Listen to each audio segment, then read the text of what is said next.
Muito boa noite, irmãos.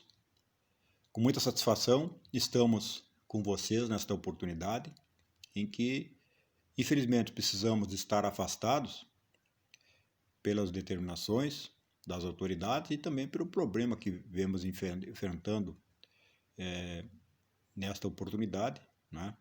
Que é a questão do Covid-19, né? E que nos faz com que a gente tenha que nos permanecer afastado por algum tempo, mas temos a certeza que em seguida estaremos juntos novamente para compartilhar aprendizados, né, da nossa doutrina que é tão importante. Vamos iniciar então a nossa tarefa de hoje pedindo a Deus, pedindo a Jesus que nos permita, que nos dê tranquilidade para que possamos passar aquilo que objetivamos para o dia de hoje a todos os senhores, a todos os irmãos, como forma somente de reflexão, sem nenhum intuito de querer ensinar nada para ninguém, simplesmente de oportunizar um assunto a mais para que a gente possa, então, no nosso lar, na nossa casa, buscar um conhecimento maior através dos estudos, dos livros, do Evangelho, do Livro dos Espíritos, do Livro dos Médiuns, da doutrina espírita, para que tenhamos realmente uma oportunidade de nos reformar intimamente através do autoconhecimento. Obrigado, Jesus, pela oportunidade de estarmos aqui e te pedimos, como pedimos aos Espíritos superiores, que nos ilumine nesta oportunidade. Que assim seja. Mas, irmãos, hoje vamos começar a falar do assunto mediunidade. Todos os assuntos são extremamente vastos dentro da doutrina espírita e exigem um conhecimento que a gente, logicamente, não tem, porque é uma história toda, desde o início da humanidade. Não é? Somente ela foi codificada em 1857, logicamente, a questão do espiritismo, não é? Por nosso Allan Kardec, mas que os conceitos, os preceitos, né, já existiam desde a formação do mundo, desde a formação do primeiro homem. Muito bem. Mas, para falar de mediunidade, precisamos entender a questão de que o invisível possa coordenar nossa vida. Né? Hoje, cientificamente, hoje mais do que nunca, pelo fato da pandemia, nós sabemos cientificamente que o invisível coordena a nossa vida. Porque o Covid-19, né, nos faz estar afastados agora, por exemplo. Né? Não temos a condição de estar juntos pelo fato da contaminação. Mas, não é, nem sempre foi assim. Nem sempre se teve esse conhecimento. Não é? E mesmo assim, a gente ainda tem a impressão de que aquilo que comanda a nossa vida é aquilo que a gente toca, aquilo que a gente enxerga, aquilo que a gente vê, aquilo que percebe. Né? É preciso a gente começar a estudar para entender que as coisas que não vemos, e aí está o Covid-19, determinam muito mais a nossa vida do que as coisas que enxergamos ou que a gente toca. Sobre a existência do mundo espiritual, existe uma historinha que eu gosto de contar, parafraseando o Dr. Sérgio Lopes. 2 bebês na barriga da mamãe. Um bebê diz assim: mano, será que existe vida depois do parto? O bebê materialista diz o seguinte: vida depois do parto? Claro que não. A vida que temos é essa aqui, dentro dos limites bem definidos, né? Desse meio aquático, e nós fomos gerados para viver aqui dentro. Mas por que tu inventou esse negócio aí? É que eu fico pensando que deve existir alguma coisa de forma de continuidade de vida depois que a gente sair daqui, que a gente possa comer com a própria boca, caminhar, ver a luz. Mas isso é um absurdo. Alimentar com a boca. O cordão umbilical é que foi que a gente vai se alimentar pelo cordão umbilical. Caminhar. Mas que espaço a gente tem para caminhar? Não é? Ao contrário, a gente vai ficar cada vez mais apertado. Esta que é a realidade. Mas é que eu fico pensando que possa existir um mundo mais amplo, que a gente possa se movimentar livremente, interagir com outros seres, ter uma claridade maior de vida. Não. Isto é bobagem. Nunca ninguém voltou de lá para afirmar que exista vida depois do parto. Eu também acho. Né? Pode até não ter voltado como a gente gostaria de que voltasse para nos explicar, para nos dizer, mas pensa assim, que existe uma mãe que depois do parto nos dê colo, nos dê abraço, nos dê carinho, nos dê amor. Mamãe. Tu acredita em mamãe? Tu acha que possa existir alguém que nos dê esse abraço, esse carinho? Um ser maior que nos ampare? Isso é crendice. Isso já é ultrapassado e vem do nosso imaginário. Não existe vida depois do parto. Mas por que tu insiste em dizer isso? É que às vezes, mesmo que eu não tenha visto, que eu não tenha tocado, não tenha estado no seu colo, às vezes eu sou capaz de ouvir a sua voz. Chegou a sentir o seu carinho, passando a mão por cima de uma espécie de barriga que vai crescendo, e quando ela toca naquela barriga, parece que ela toca em mim. A voz, lógico que a voz não é uma voz igual, não é assim como a gente conversa aqui, não é? Mas a voz dela parece que toca o meu coração, que me toca a minha sensibilidade. Eu sinto o amor. E é por isso que às vezes eu tenho quase certeza que existe vida depois do parto. Essa história nos remete para aquilo que a gente vai conversar hoje, que é a questão do mundo espiritual, a existência do mundo espiritual, né? A existência do contato com o mundo espiritual. Mas voltamos então, porque já é do século XIX, né, o pensamento de que as coisas, o mundo invisível, né, não existia. Não existia nada que pudesse coordenar a nossa... Não existia esse mundo invisível que a gente acreditasse que pudesse coordenar a nossa vida. Não é? Então, que as coisas invisíveis fossem determinantes, não é, na nossa vida. Não é? As coisas que não vemos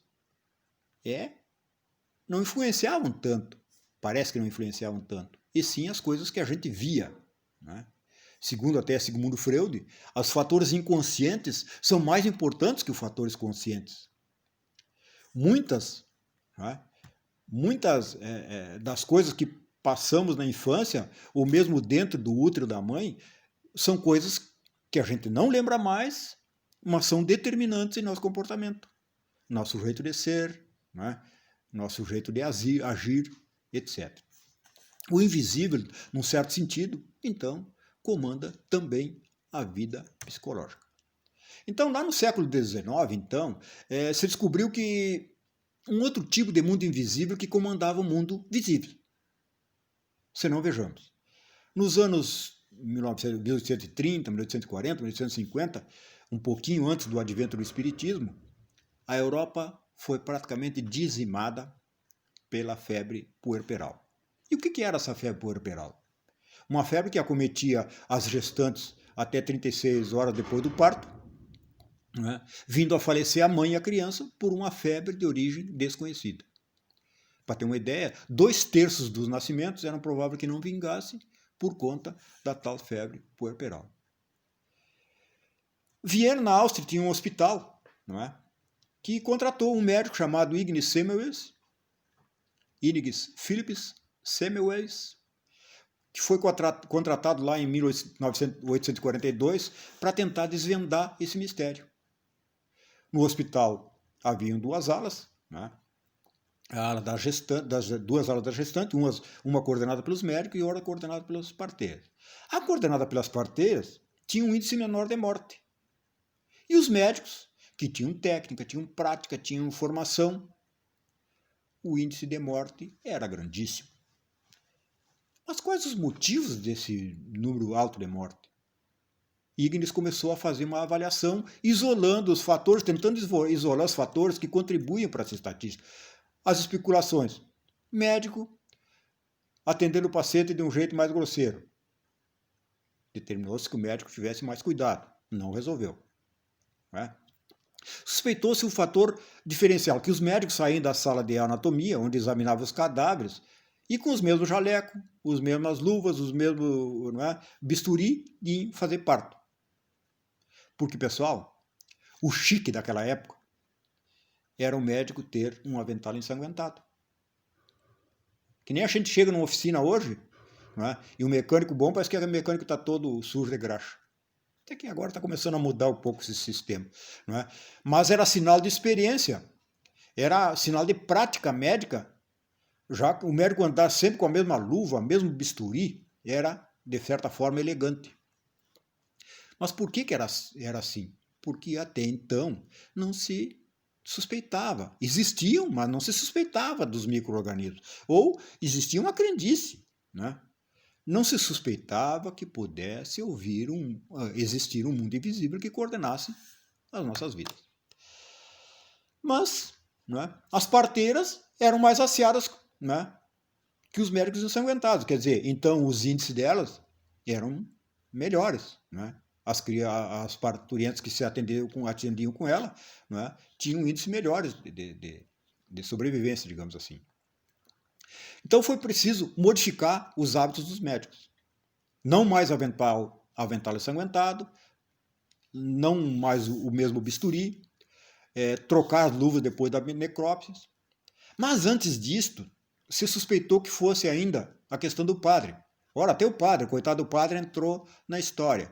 Porque quando existia na ala, estavam as parturientes esperando para ser atendidas, quando morria uma, o padre vinha para dar extrema-unção, batia o sininho, rezava uma prece e tal.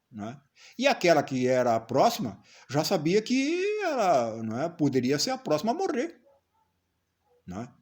Já que a que estava na frente dela havia morrido. Então, o que você fez? Padre, para de tocar o sino, para de fazer, de vir dar extrema-unção nesta ala, vamos trocar de lugar. Não resolveu nada. Mas por que demorou tanto a se chegar a essa conclusão de modificar o hábito dos médicos? Porque houve uma rebelião. Era médico que trabalhava há 30 anos achando que era fazer higiene era bobagem, era crendice. Mas aí o diretor do hospital determinou o seguinte: higiene, a partir de agora vamos fazer a higiene. Trocar os campos, trocar bisturi, lavar a mão, tomar banho, não mais avental ensanguentado. O que aconteceu? Uma diminuição dramática nos índices de mortalidade. Hoje, para nós, parece até bobagem, porque a gente está acostumado com a higiene, mas naquela época não era assim. E hoje, mesmo assim, a gente, para lavar as mãos, passar álcool gel, já é uma dificuldade. Usar máscara já é uma dificuldade. Imagina lá na época em que não se conheciam os micro-organismos. Não foi fácil para o Ignis, para o Dr. Ignis. Ele teve que tirar férias, assumiu no lugar dele um colega, e quando o Dr. Ignis voltou, o colega tinha morrido com os mesmos sintomas de febre puerperal. Por quê? Porque numa cirurgia, sem querer, ele cortou a mão e morreu com os mesmos sintomas das parturientes. O Dr. Ignis foi expulso de Viena e foi proibido de veicular seus conhecimentos, de que os fatores invisíveis ocasionavam as mortes. Ele voltou para a Hungria, entrou num processo de loucura e numa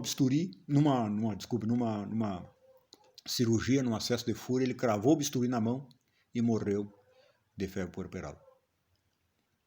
sendo ali, talvez, o protagonista de um outro tipo de infecção, de uma outra tipo de contaminação, que só mais tarde a gente ia ter conhecimento através da publicação do Livro dos Espíritos, em 18 de abril de 1857, pelo senhor Allan Kardec. Que existia, então, um outro universo, uma outra dimensão, invisível, mas que, de certa forma, né, comandava também a nossa vida. Mais adiante, em Paris, 1871, Louis Pasteur, através da microscopia, descobriu a existência do Streptococcus, do micro-organismo que causava a febre puerperal e o mesmo Streptococcus que nos dá infecção na garganta, né? E que hoje a gente combate com qualquer antibiótico que a gente compra em qualquer farmácia. Mas o microscópio detectou os micro-organismos. Muito bem. Mas qual é o microscópio do mundo espiritual? Qual é o aparelho capaz de detectar a existência dos espíritos? É a mediunidade. Né? Mas será que o microscópio da mediunidade é tão fidedigno comparado ao microscópio dos laboratórios? Bom, o microscópio comum, ele nos permite ver algum tipo de micro-organismo. Já o microscópio eletrônico, que é outra qualidade, um outro tipo de micro-organismo. A mediunidade é a mesma coisa, ela varia de pessoa para pessoa. Grandes médicos, como Chico Xavier, Eurípides Balfanulfo, Ivone do Amaral Pereira, não é? Esses aí, né, eram considerados grandes médicos, tinham lá as suas características, não é mesmo? Já no nosso caso, existem outros tipos de médios que não têm a mediunidade ainda tão afinada. Né? Então, mas existem. Né? A gente tem que se dar conta que essa comparação é pertinente, né? Mas, assim como existe o microscópio comum eletrônico, também existe um médium mais afinado que o outro. Tá certo? Então, lá na pergunta 459 do Livro dos Espíritos, sobre a influência dos espíritos em nossas vidas, então a Kardec pergunta dessa forma: influem os espíritos em nosso pensamento e em nossos atos? E os espíritos respondem: muito mais do que tu imagina. Influenciam a tal ponto que de ordinário são eles que vos dirigem. Opa! Não é? Eles que nos dirigem. Então, assim como na ciência se provou a existência de um mundo invisível, também né, no nosso mundo espiritual, no mundo que nos rodeia, né, os espíritos coordenam a nossa vida. Tá certo? Na pergunta 460, ele vai perguntar: de par com os pensamentos que nos são próprios, existem outros que nos sejam sugeridos? E a resposta dos espíritos: vossa alma é um espírito que pensa. Não ignorais que frequentemente muitos pensamentos vos acodem a um tempo sobre o mesmo assunto. Né? Vários pensamentos nos acordam sobre o mesmo assunto. Não raro, contrários uns dos outros. Né? Pois bem, no conjunto deles estão sempre a mistura dos vossos e os nossos pensamentos. Daí a incerteza de que vedes e que tendes em vós duas ideias a se combaterem. Quer dizer, eu estou falando alguma coisa para vocês aqui, ao mesmo tempo estou tendo um outro pensamento e acabo dizendo outras palavras, né? Que eu espero que seja uma sugestão boa, né, para mim poder ajudar, para me ajudar a entender e ajudar vocês a entender também essa situação. Num conceito amplo, a gente sabe que todos somos médios, né? Pois todos somos capazes de perceber em algum grau a influência dos espíritos. Sabemos que nem tudo são espíritos desencarnados, mas em tudo há espíritos desencarnados. Nem tudo é influência espiritual, mas em tudo há influência espiritual. Veja, mesmo que não nos demos conta, né, somos suscetíveis à influência espiritual. Isto num conceito mais simples. Mas num conceito mais amplo, mais restrito, nós só chamamos de médium aqueles que têm, né, uma capacidade o sensitivo, né? Os que são sensitivos, os médios de efeitos físicos, aqueles que têm clarividência, os médios de cura, os médios psicofônicos, os inspirados, os que realizam psicografia, tá certo?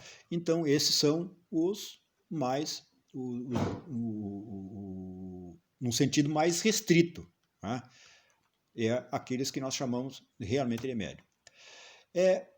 Com relação aos fenômenos mais ostensivos da mediunidade, né? Aqueles que os médiuns mais afinados percebem, a gente tem algumas perguntas de o que fazer com a pessoa que apresenta mediunidade, por exemplo, né? Como lidar com a sensibilidade mais ostensiva?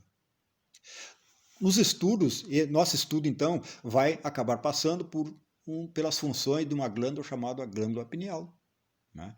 Que é a grande responsável pela sexualidade e pela mediunidade. É preciso que a gente estude essa glândula, por quê? Porque ela vai nos abrir os caminhos, nos ensinando que ambos os aspectos da sexualidade e da mediunidade possuem ligações estreitas, né? Então é bom que a gente lesse o livro de André Luiz, Missionários da Luz, que ele vai nos ajudar a clarear as ideias nesse sentido. Então, para ter uma ideia, o jovem que a partir da puberdade começa a apresentar sensibilidade para os fenômenos da mediunidade, não é? Que começa a ser mais apurada com relação à mediunidade, a vidência, a audiência, a psicofonia, etc., deve procurar o quê? Na casa espírita, para se inteirar dos conhecimentos e educar essa mediunidade, para que num futuro ele possa colocar à disposição do mundo espiritual, né, essa ferramenta importante que ele tem. Porque com relação a essa ferramenta, né, qualquer um que seja médium tem que fazer uso dela, tem que colocar ela para funcionar, porque existe o risco de que, se não fizermos uso dessa ferramenta, ela pode atrofiar.